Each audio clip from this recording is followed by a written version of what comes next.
Welcome to the deep dive.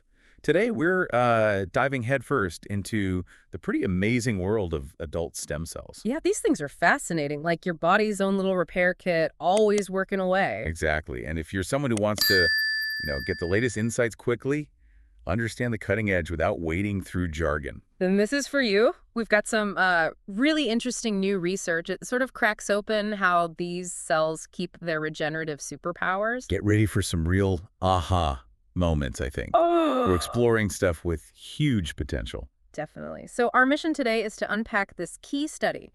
It's from UC Riverside, just published in Genes and Development. And it focuses on these crucial little managers, histone chaperones. That's them. Vital for keeping adult stem cells doing what they should. We're mainly drawing from a news article detailing the research. Okay, let's get into it then. Adult stem cells.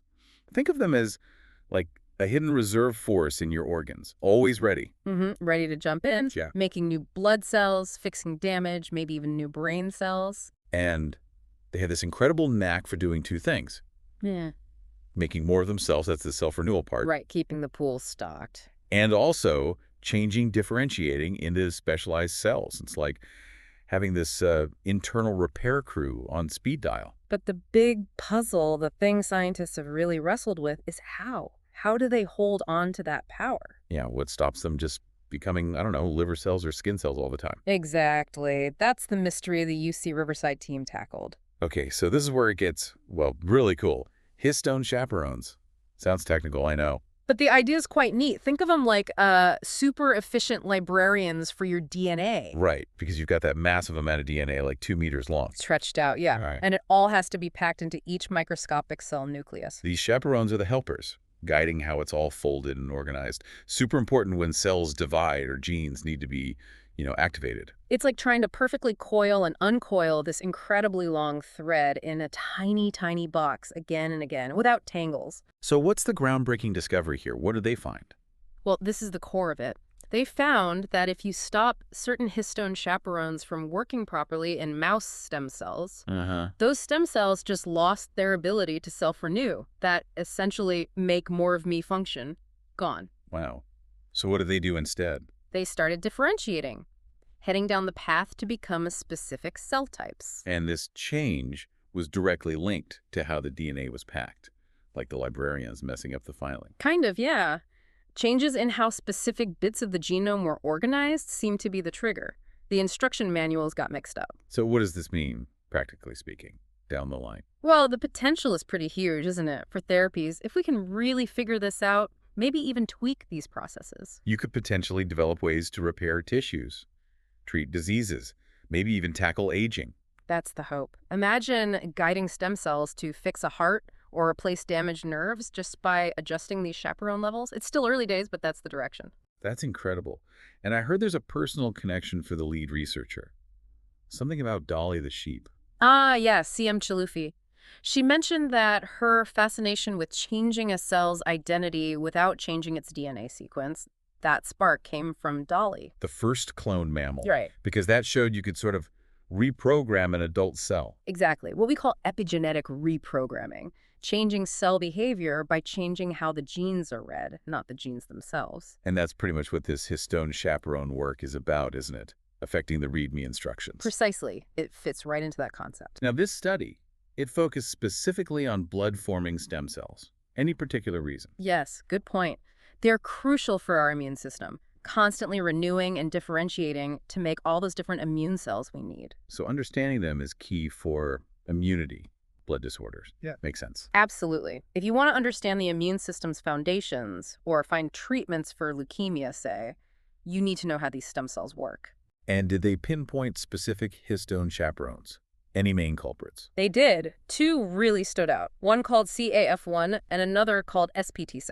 Okay, CAF1 and SPT6. Yeah. What's the difference? What did they find out about each one? Well, they seem to have quite distinct jobs. CAF1 is mostly active during genome duplication, when the cell copies its DNA before dividing. Right, a critical moment. And when CF1 wasn't working right, the stem cells got weird. They called it a mixed cell state. Mixed state, meaning what exactly? Like, they started showing features of multiple different cell types all at once, almost like they were confused about who they were supposed to be. A molecular identity crisis. Huh. That is weird. Okay, so what about the other one, SPT6? SPT6 seems to be more involved when genes are actually being turned on or transcribed, when the cell is reading its DNA instructions to make proteins. So less about copying the DNA, more about using it. Exactly. And when SPT6 was disrupted, it didn't cause that mixed state. Instead, it pushed the stem cells down specific differentiation paths towards becoming particular blood cell types. Ah, okay. So SPT6 seems more directly linked to deciding which specific cell type to become. That seems to be the implication, yes. One disrupts the staying a stem cell part, the other influences the becoming something specific part, though it's likely more complex than that simple picture. So the really exciting idea then is, if we could precisely control CAF1 and SPT6, maybe dial them up or down. We might be able to guide stem cells towards becoming the exact cell types we need for therapies. That's the potential power here.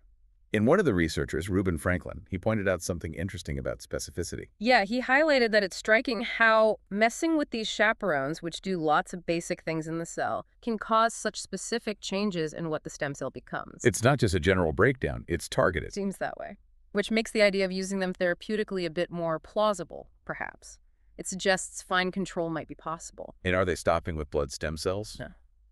Or looking elsewhere? Oh no, they plan to broaden out. Since these histone chaperones are pretty universal, found in all our cells, they want to see if the same principles apply in other stem cell systems. Which could mean implications for, well, potentially any tissue that relies on stem cells. Exactly. Brain, gut, skin, you name it. Now, there was another researcher, Brian Zhang, who used a specific technique, single-cell sequencing. How did that help? Ah, yes. Single-cell sequencing is incredibly powerful. Instead of looking at a whole clump of cells and getting an average picture, it lets you zoom in and see the molecular details of each individual cell. What genes are on, what genes are off, cell by cell. Like going from a blurry crowd shot to individual portraits. Exactly like that. So when the chaperones were disrupted, they could see precisely which cell types the stem cells were starting to turn into and maybe get clues about the pathways involved, really understanding the why at a single cell level. Getting into the real nitty-gritty of cell fate decisions. That's the goal. It reveals complexity you'd miss otherwise. It's worth mentioning, too, that this work had backing from several major institutions, right? MIT, Mass General, Cold Spring Harbor. Yes, UC Riverside led it, but it was a collaborative effort. It highlights that this is seen as pretty significant research in the field. And for anyone listening who wants to really dig deep, the actual paper, it's titled Histone Chaperones, Coupled to DNA Replication and Transcription Control, Divergent Chromatin Elements to Maintain Cell Fate. Quite a mouthful. And it's set to be on the cover of Genes in Development, the May 2025 issue. The leads again. Sihem Chalufi, Reuben Franklin, and Brian Zhang. Okay, so let's sort of wrap this up. What's the main takeaway from our deep dive today? I think the key thing is that these histone chaperones aren't just passively packing DNA. They're active gatekeepers, really. Crucial for keeping adult stem cells as stem cells, maintaining that regenerative power. They control the identity, essentially, by managing how the DNA is organized. Precisely. They ensure stem cells can keep making copies of themselves and are poised to differentiate correctly when the signal comes. And the really exciting part looking forward is that potential for new therapies, isn't it? Learning to manipulate these chaperones. It opens up really promising avenues for tissue repair, treating diseases, maybe even understanding and intervening in aging. It's a fundamental mechanism with potentially broad applications. So here's something for you, the listener, to chew on. Think about how understanding these tiny, intricate mechanisms inside our cells, like these histone chaperones, carefully organizing DNA, how that deep knowledge might completely revolutionize medicine. Yeah, and not just medicine, but our whole understanding of aging, disease, and maybe even what it means to maintain biological identity over time. It's a microscopic world, but the implications, they're huge.